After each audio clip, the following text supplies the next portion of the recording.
Today I'm going to review the completing the square and shifting parabolas worksheet from Emathinstruction.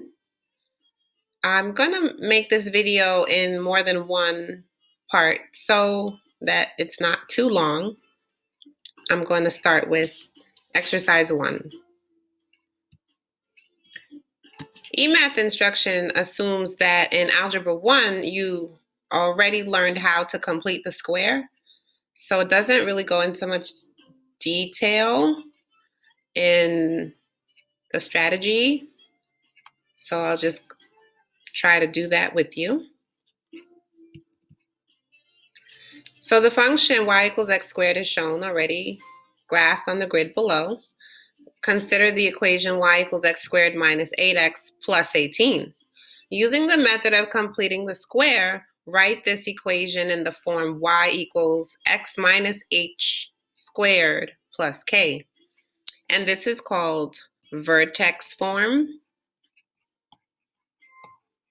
because the h and the k represent the vertex, which means if an equation is written in vertex form, you can tell what the vertex of the parabola is just by looking at the equation. Isn't that cool? When a quadratic equation is written in factored form, it's not as easy to see what the vertex is. And when it's written in standard form, which is ax squared plus bx plus c, it's not easy to see what the vertex is. But if it's written in vertex form, whatever number is in the h is the x value for the vertex, and whatever is written in the k is the y value for the vertex. Do you remember what a vertex is? It's just the turning point. So for this example, this graph is y equals x squared. We call that the parent function because it hasn't been transformed in any way.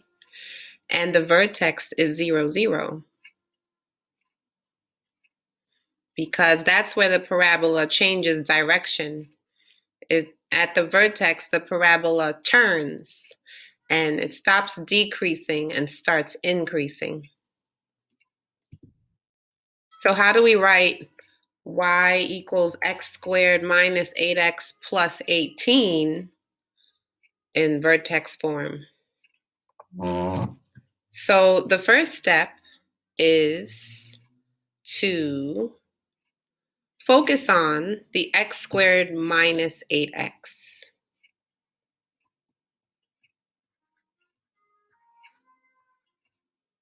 And just kind of think about what would our c term be so that we can have a perfect square trinomial. Let me review what a perfect square trinomial is. So if we take a binomial, let's say x plus 3, and we square it, which is x plus 3 times x plus 3, we would do x times x squared, x times 3, plus 3x, 3 times x, plus 3x, 3 times 3, plus 9. We would combine the like terms, and x squared plus 6x plus 9. This is called a perfect square trinomial. Why? Because I took a binomial and squared it to get a perfect square. If I take the square root of this, I would get x plus 3. So anytime you square a binomial, you will get a perfect square trinomial. So x squared minus 8x plus 18 is not a perfect square trinomial. But if we just shift the 18 over and focus on x squared minus 8x, we can find that c term that will make it a perfect square. See here? Well, I keep saying the c term. That's because the standard form is ax squared plus bx plus c. So my A is the coefficient of x squared, the B is the coefficient of x, and the C term is the constant. So what is our C term that would make this a perfect square? Well, there's a relationship between the B term and the C term. If you notice, we have 6 and 9, right? When I add 3 plus itself, I get 6. And when I multiply 3 times itself, I get 9. That's what's going to happen here, right? Because I'm squaring a binomial, I will end up adding 3 to get the middle term and and squaring 3 to get the 9, the C term. So to get the new C, if you remember from Algebra 1, it's just the B term divided by 2, half of the B term, squared. So let me erase the example that I gave you so we can finish this problem. I'll just erase all of this. Okay, so let's begin. Y equals 8x minus 8. X squared minus 8x. So my new C is b over 2 squared. Well, what's b? B is the 8. So it's 8 over 2 squared. 8 divided by 2 is 4. 4 squared is 16. So that is my new C. And I will place it here, plus 16. So now x squared minus 8x plus 16 is a perfect square trinomial. But if you add 16 to the problem, to the equation, you're changing the whole equation. So we have to also subtract 16. And then remember we had that plus 18 originally.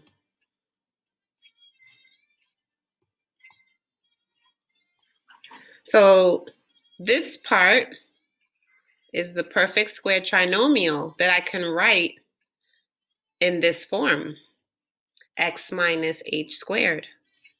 But what is the h? If my trinomial is x squared minus 8x plus 16, what is the h? X minus what squared will give me x squared minus 8x plus 16. Some of you know it. If you are not sure, there's a shortcut. You know that you multiplied a number by itself to get this 16.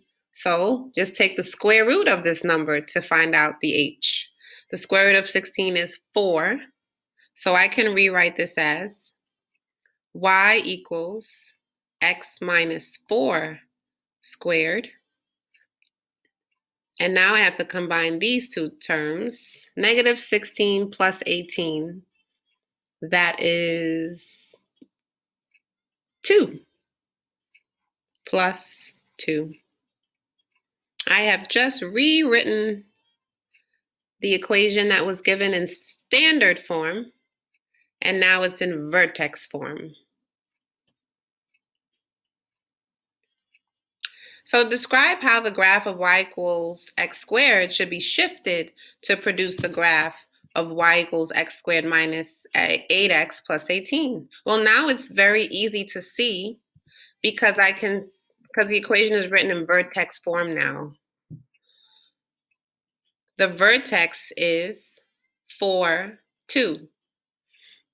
If you had ever taken geometry, there are some transformations happening here too. The plus 2, since it's on the outside, means that it's a vertical shift up by 2 units. The number on the outside of the parentheses is always a vertical transformation. And then inside the parentheses, that's going to be a horizontal transformation, and it's always the opposite of what you think it might be. Since it says minus 4, it doesn't shift to the left 4. It actually shifts to the right 4 units.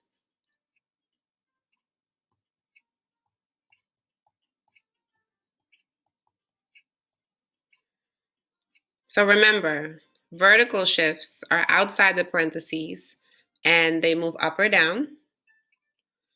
Horizontal shifts are inside the parentheses and it's the opposite of what it says. If it says minus 4, it's not to the left 4, it's actually to the right 4. So let's shift this equation, y equals x squared, up 2 units and to the right 4 units. My vertex has changed and moved to this coordinate 1, 2, 3, 4, 1, 2, 4, 2. And I can plot the points following the same pattern of the first graph. So the next 2 points go up over 1 and out 1. And then it's 1, 2, 3, 1. So I'll do the same. 1, 2, 3, 1. I like graphing parabolas because they're symmetric. You don't have to put it in your calculator to figure out the coordinates, you know? So this is the new shifted graph. So we can answer the question B. Shifts to the right 4 units and up by 2 units. Since the graph of y equal x squared minus 8x plus 18 by using sketch it using its vertex form. What are the coordinates of its turning point? So the turning point, which is the vertex, is 4, 2.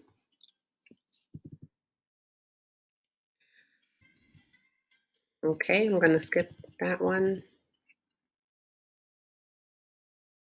Okay, so now we're going to rewrite, place each of the following quadratic functions in vertex form and identify the turning point. Okay, so here we have 3x squared plus 12x minus 2. We have to first separate the first 2 terms, focus on the first 2 terms, and then factor out the 3.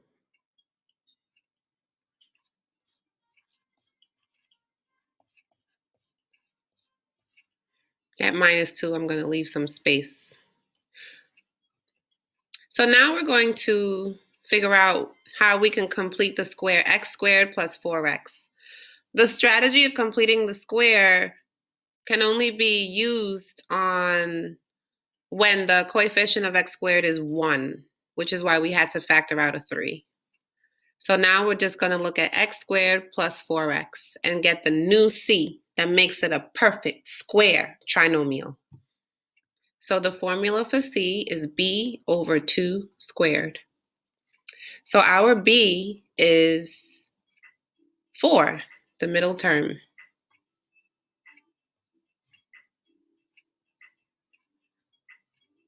We plug in the 4.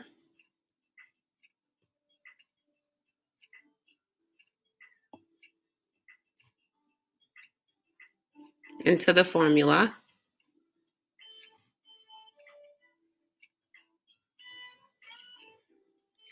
Four over 2 is 4 divided by 2 is 2. 2 squared is 4. So our new c term is 4. So inside we'll put 3 times x squared plus 4x. And then we're going to put in that new c. Our new c that we got here, we're going to put it in.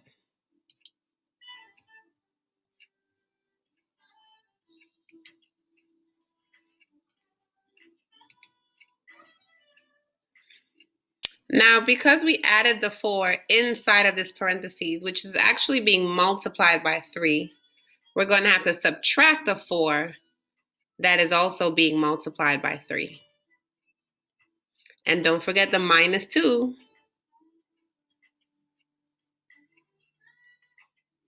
So this minus 3 times 4 came from us adding a 4 to the problem. But it's not just subtract the 4. We have to subtract 3 times 4 because this whole parentheses is being multiplied by 3. So now let's simplify this. The perfect square trinomial came from multiplying, from squaring a binomial. What do you think that binomial is? Well, our C term is 4, and the square root of 4 is 2. Our middle term is positive, so it must have been 4 plus 2 squared. And then let's simplify this piece. Negative 3 times 4, that's negative 12. And negative 12 minus 2, that's minus 14.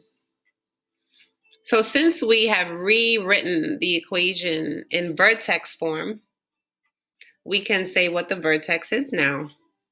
The vertex is still the h in x minus h squared, and it's still the k in x minus h squared plus k. So this 2, this plus 2 is the opposite. So the vertex is hk when we have x minus h squared plus k. So whatever h is, you change the sign. So it's going to be negative 2. And the k is that constant that we're subtracting, minus 14. I'm going to stop here and make a part 2 to the video.